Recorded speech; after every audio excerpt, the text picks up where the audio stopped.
Hello, my name is Mordred Viking, and I'd like to welcome you to this stream of Tropico, and I'm definitely going to need to turn that sound down. That's a bit loud. So yeah, we are playing some Tropico 6. I have left this first screen up just to say this is a beta. This game is not due out until January. So there are lots of things, well, not lots of things, it's actually pretty well complete, but there are a couple of things which are missing. Balance probably hasn't been finalised, there may be bugs and things like that, but it seems like they're working on this quite a bit. I was playing it a little bit earlier, just to check for stability and that type of thing, and yeah, it seemed pretty decent. So, again, this is a beta, so things may go wrong. Cool, with that out of the way, I just wanted to give a very big thumbs up to Kalypso for something. So something which I know from Tropico 5, this wasn't ever a problem I ran into because I don't think I ever streamed it, but Tropico 5 was horrific, had a horrific reputation for constantly being flagged for copyright claims, especially on YouTube and even here on Twitch.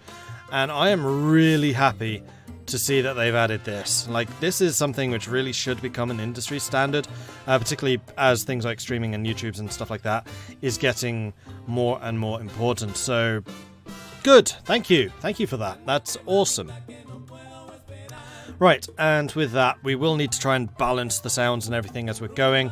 Penultimo is probably going to be super duper loud when we start, but we'll deal with that as we get into it. We are going to take a quick look at the customization options, because I know that a lot of you will be interested in this, and it seems like you create a central character, and then that character is used everywhere else. So I've already gone through the customization system, but I want to show it off. So you have yourself, that's me. You can be male and you can be female. So those people that are saying that I should be on Acer Salt Spite, that would be possible, but I'm not. You can choose many different outfits. Soldiers, suits, even a pharaoh's outfit, and heck, even a Roman emperor who seems to have a suit on one side. It's a bit weird, but I like the general one. There are also various head caps, including no cap, pirate's hat, pharaoh's thing. I think actually the default stuff's the easiest, they're the best. No accessories or 2 cigars. Unfortunately, one thing which is a little bit sucky on this is you can't rotate the screen. It's just this side, so you can't like look around or anything like that. You can choose different glasses. You can go as a Hawaiian tourist or pilot shades or nothing. Wow, those are eyes of death right there. Let's keep them covered. You can choose beard or pharaoh's beard. Like, the facial options here are a little bit limited, but we're just going to go with the big bushy beard. Hair options are also a thing. Oh, okay, so a couple of these are still in development, obviously, so not actually that many choices there. Let's put the hat back on. You can change the colour of the uniform if you so wished. I quite liked the blue one, but you could make it more of an army thing. You could give it a black uniform, grey, blue, pink, whatever you like, really. And then also the hair colour. This is another one that actually kind of seemed broken because it doesn't seem to change anything. So we're just going to leave it as black. So those are the options for El Presidente himself. You can then choose what difficulty you are. So one thing which definitely seems to be different from Tropico 5, and I was just playing a little bit of Tropico 5 just because I was very curious to see where the changes were, because I really liked 5. I know several people didn't, and a lot of people say they preferred 3, I think was the really popular one. But I liked 5. I liked the fact that you went through the different ages and each age felt different. That's a thing that they've continued here in 6, which is cool. But they do seem to have reined in the choices for the Presidente. Because I know in 5 you could have an entire dynasty, you could have different members of your dynasty with different skills and things. That seems to have been massively reined in. And you basically just get one of these traits. Which is more of a...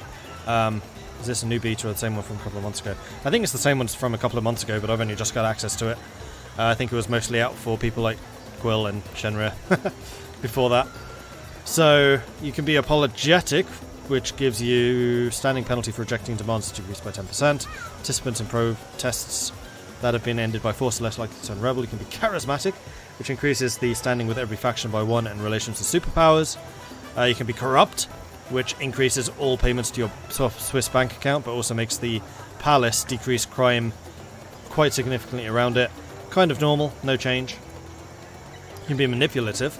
Standing gain for praising a faction in election speeches increased by 25%, and the relations loss for asking a superpower for financial aid is decreased by 10%, and you can also increase a superpower's relations by 25%. So some of these seem really positive, like this manipulative. There doesn't seem to be a downside to that, unlike corrupt, where there is a downside. And I think I kind of prefer the give and take, rather than just, here, have more stuff. That's just me. Maybe these are just kind of built-in... apologetic, I'm sorry. These are just built-in difficulty modifiers.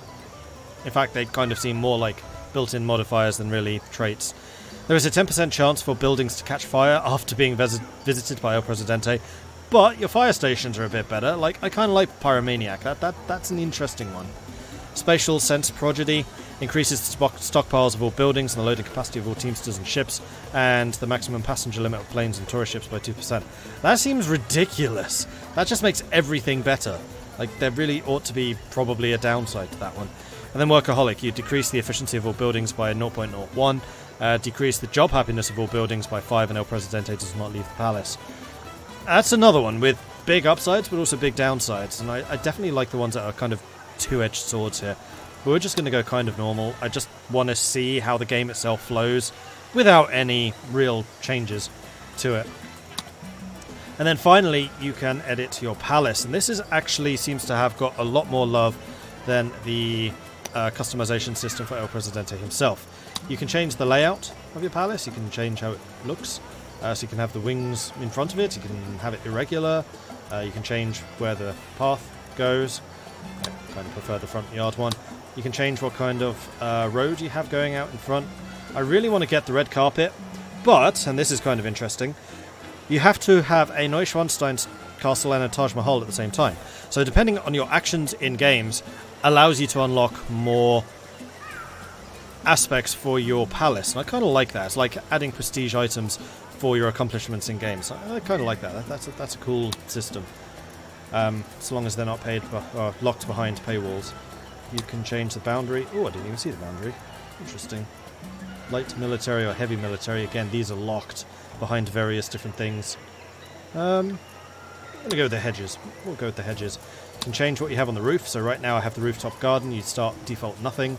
You could have a pyramid or helipad. Again, many of these are locked behind various requirements. Some of them have not been added yet, so there are no locks for the helipad, for example. Those are, I am sure, things that are going to be added in the future. And there's a whole bunch of different things you can add to your palace. So that's kind of cool. And then you can also change the colours of the palace and also the window styles and that type of thing. I just went with the blue theme because I kind of liked it. And it does take a minute for these things to pop in usually. Like the LODs definitely don't seem to be working particularly well. There's a lot of pop in for the graphics when you're zoomed out to when you're zoomed in.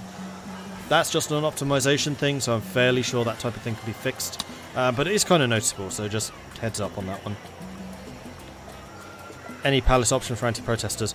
It doesn't seem to have any in-game effects. At least not that I've seen. Later ones might, like actually one of the large deco things I saw might... What was it? Oh, it's the rooftop. Here we go. Public service announcement. I think that this might actually have in-game effects, but it requires an in-game action to do it. So I haven't seen it yet, but hopefully it works. Mordred playing a game with poor graphics? You mean like all of the other strategy games that I play? Right, need to pour myself some tea. Oh, and also I was really quite disappointed to see that tea plantations don't seem to be a thing. Fix that, please, Kalypso. Fix that.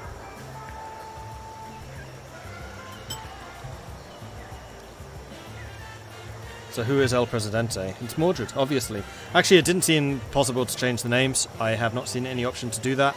I really do hope that they add a bit more to Presidente's customization options, because in Tropico 5, they were definitely there. You could choose different skills, you could choose different looks, names, everything like that. Doesn't seem to be in this, which is a bit unfortunate, bit of a missed opportunity. But, as I've said before, beta. This stuff can still be added. You never know. Alright, so we are going to do a new game. I think I'm just going to do a sandbox. I've never been a massive fan of the missions. I know a lot of people like the missions, but we're just going to do sandbox just to see what is available. There are quite a few different maps. Most of them are still locked because they are still in development. But you have, for example, Shackland, which is one of the missions. This one actually seemed kind of interesting. You basically have to develop an entire island with no houses. So everyone lives in shacks. So managing that kind of happiness would be an issue. Another thing you're noticing here is there are multiple islands. That is for several reasons. One, multiplayer. So you can have a multiplayer game like here where multiple different islands, different players starting on different islands. Then I suspect there's going to be some kind of trade between the islands, kind of like Anno series does. But also you can spread your nation out between the islands with ferries and what they called ferry teamsters. So you have ships and cargoes moving between them. So that's kind of cool. I'm really hoping that they do something interesting with that, because that's one of the things I liked about Anno. Different islands had different resources, so it gave you a reason to move between the islands, and that would also establish trade in multiplayer games. And by the way, there's a Victoria Anno, like 1801, I think it's called, or something like that. Really excited for that. Really, really like Anno. Wasn't a huge fan of the futuristic Anno, so I've kind of gone off of that series a bit, but the older ones, I really liked those. And I'm really excited for them to be going back to the historical settings. Okay, so we are going to be starting the Colonial Era, as I said. Just like Tropico 5, this has different eras which you go through. Starting population, starting money, that all seems reasonable. That's actually a ton of cash, so we're going to tone that down just a tad, because I found my test game to be absurdly easy. Alright, let's do this. Did you know you will never be able to withstand a full-on invasion by a superpower? So war has less to it, and this is one of the changes I wasn't hugely impressed by. I was watching Quill18's stream of Tropico, and he got invaded by a superpower, and that just means game over. You don't actually fight them. There is no invasion there, which, again, disappointing considering you can build various military structures. You can, however, fight the War of Independence, and I intend to do that because I want to see some combat. Alright, so let's pause that real quick. So we have 6 years until our mandate is over. Don't really know what that means. I'm sure it has some kind of negative effect, but I didn't get that far in my test game. I did fight the War of Independence, though, so we'll be doing that again. Right, so this is the island that we have started with. It's kind of a double tier one, so we have extra stuff up here.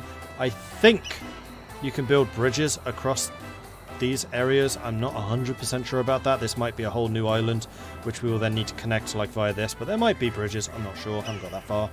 You have this kind of back area with some other resources, and then this little neck in between, and then our own settlement. We start with a dock, which is where we send all the goods to be sold to the freighters which come by. We have a couple of buildings already set up, including a Teamster's office, a construction office, a chapel for a bit of happiness, a bunkhouse, several bunkhouses, lots of bunkhouses, those are the houses, and then also a banana plantation, so we have a little bit of food income. Plus, of course, my beautiful house with me. I have the best job. Yes, I do. Okay, so just like in Tropico 5, you can just right-click and it will bring up all of the buildings. There seems to be a whole bunch of buildings, which is kind of cool, so I'm looking forward to exploring all of those. There are also things like technology in the game, research.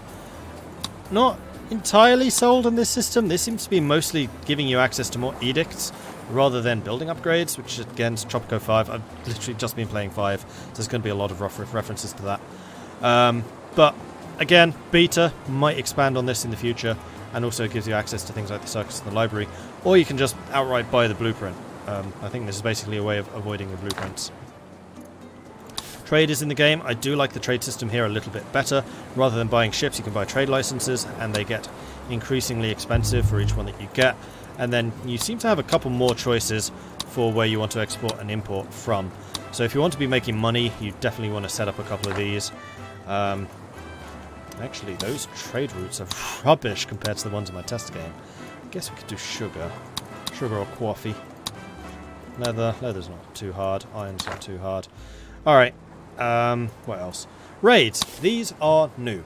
So, one of the reasons which I was very tempted to create an Arnessa Salt Spite character is you can build a pirate cove. And then using the pirate cove, you can set up raids to go and get more resources and kidnap people and stuff like that. So that's kind of an interesting system, and we'll definitely be playing with that a little bit more later, because we'll get missions covering that. But yes, you could definitely do a pirate-themed thing, and I'm really hoping that those raids can target other players. This isn't multiplayer right now, so I can't say anything about the multiplayer systems in it, but that would be really, really cool if it did, and indeed allow you to target other players. And then we have an outline for the different eras, and this seems to be just like a help thing. There are edicts, so we can do food for the people, church fee, free lunch, etc. And the longer the edicts are running, the more efficient they become, and that's what these stars mean. The stars will gradually fill over time, and you get better effects out of them. And then there's the Almanac, which is where all of the information is. This seems to be really in-depth. One of the frequent criticisms levelled at Tropico 5 was the Almanac, or the Ledger, as we from Paradox know it, was not as in-depth as it really ought to be, and this one seems to be pretty good.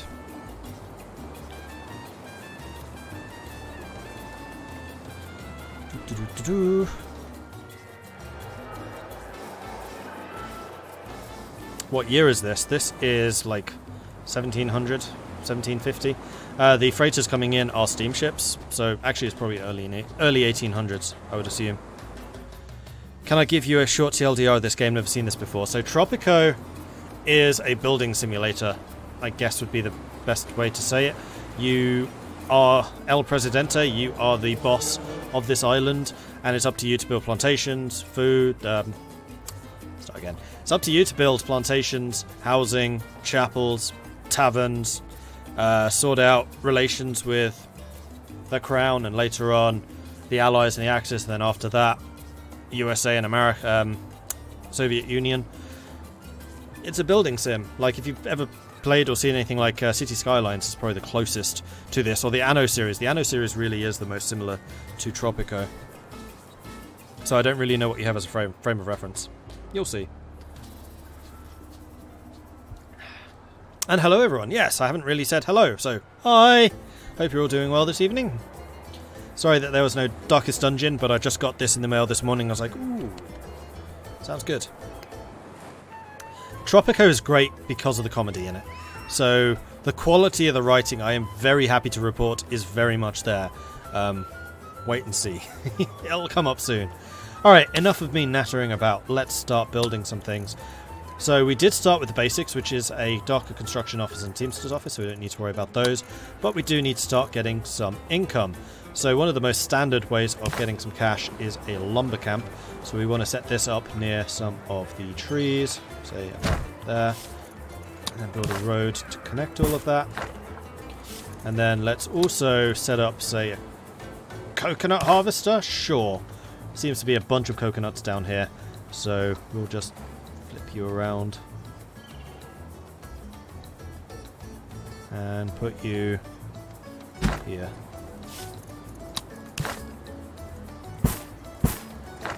Do that. And then this is currently doing bananas. Let's see if bananas are really efficient there. Bananas are extremely efficient there, so that is a good choice. We did have a couple of trade routes available. Shellfish we can't actually get until the World War II era, so that one's a bit of a misnomer. Hopefully they phase that one out. We could do milk. Milk is produced by one of the ranches. We could also do sugar or coffee. And personally, I prefer doing the big plantation-y stuff. So let's take a look. Sugar could go in most places. Sugar is going to do very well on this island. And then coffee. Coffee not so much, except maybe down in this corner. There's not really enough space for it to be effective. And then over on this side as well. But I think some sugar is going to be good here. So let's go and plonk down a plantation.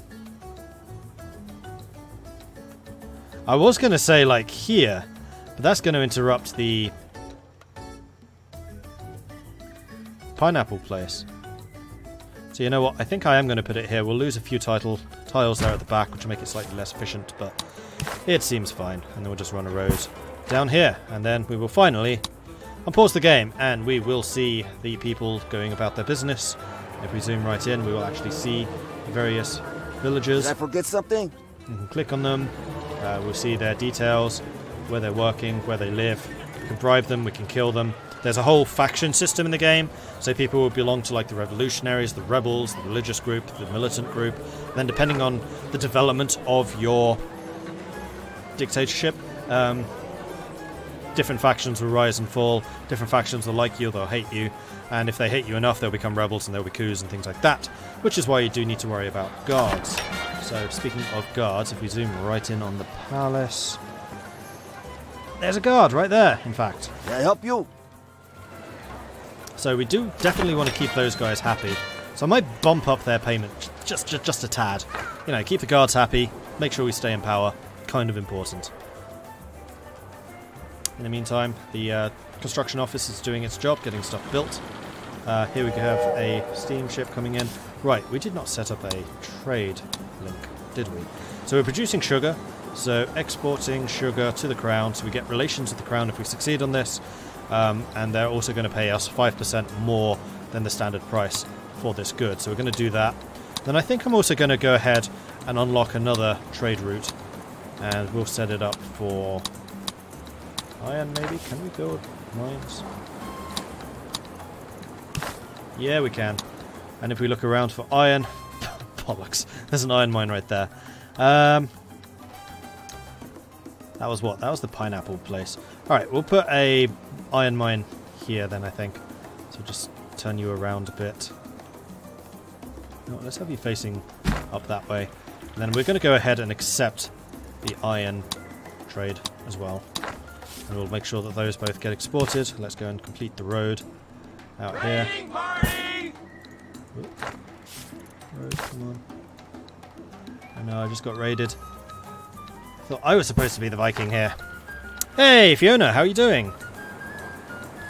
Well, you just been streaming. I should know that because I get your updates. No, I already clicked through it.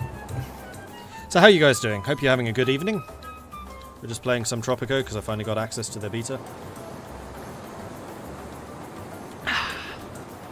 So here comes the first freighter, picking up some of the goods that we are producing. We have 6 out of 6 workers here, so the transfer should be pretty quick. Oh yeah, turn it in E4. How's that going? So we just gained well, $850 and 3 new people. Not the best turnaround ever, but this is super early, so I'm not so surprised that is the first shipment. So let's go and increase the game speed, because we could definitely get things moving on a little bit quicker here. Do upgrades still exist? They do. But we can't do any of it because those are available only in the World Wars.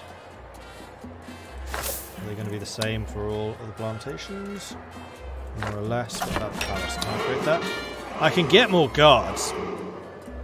I do like having more guards. Nick Sticks, thank you very much for the follow. Welcome to the channel. Florian having fun with the keyboard there. 4th world power. Very interesting situation in Asia. Sweet. I need to get back to my Keller game. When is that? That's tomorrow, I think. Corruption is so rife, Governor, that we have to pay a bribe to find out how much to pay in bribes. We will resist, Governor. No taxation without representation. No bribery without clarity. No corruption without discussion. We demand agency and our injustice. So I need to build a tavern. This is a thing I think I can do. Excuse me, old sport. I need a teensy tiny favour. Or, as this telegram I received from this morning says, the overambitious, egotistical bug, I think that's you, should do as we instruct without making a blunder. You won't make a blunder, will you? Our last blunder's ears are still nailed to the pillory.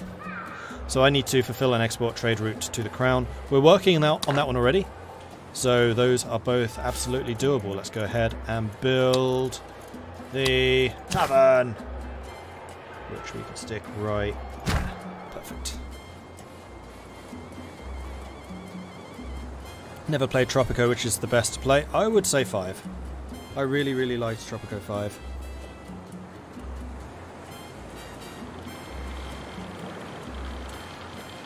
Or you can get the beta. This is Tropico 6. It is available if you reach out to Kalypso. They might give it to you. I don't know. But in terms of actually complete games, 5. Viva la revolution! Together, Governor Ju, I, and the people will turn everything around. We appreciate this good turn you have done for us, and I assure you, we will stop revolving before we go all the way around and then end up back where we started. But the struggle can be protracted. Wow, it's hard to do those accents. So, we have successfully built the tavern, so we can now choose between which reward we get. We can get a random blueprint, which will open up new building options. We can grab $2,000, and our treasury is looking decent. Or we can get 10 revolutionary immigrants. Early on, I go absolutely for the immigration, because population equals more buildings active, equals more money.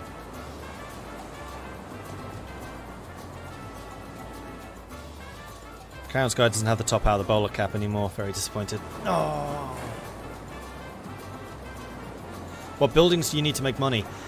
Generally, in this era, it's going to be the growth stuff. So the plantations make money, the logging camp makes money, the iron mine makes money, any of those things. Later on, it's industry. So right now, food and resources, basically anything in this line which is available will make us cash. And then later on, it's going to be like the canneries, cigar factories, steel mills, textile mills. That will be in the World War eras, and then modern era will be like this later stuff, vehicle factories, electronics factories, all of them requiring more and more complicated production chains to produce the goods from that. So for example, for a rum distillery to work, you need to have a sugar plantation to grow the sugar, which they then turn into molasses, which is then turned into rum. Huzzah! Unsure, thank you very much for the subscription. I appreciate that, thank you. So at some point we will want to try and build some of these, like the rum distillery with our sugar factory. Sugar plantation is absolutely doable, except for the fact that we are currently exporting sugar, so we don't want to start building a rum distillery until we have finished that trade good.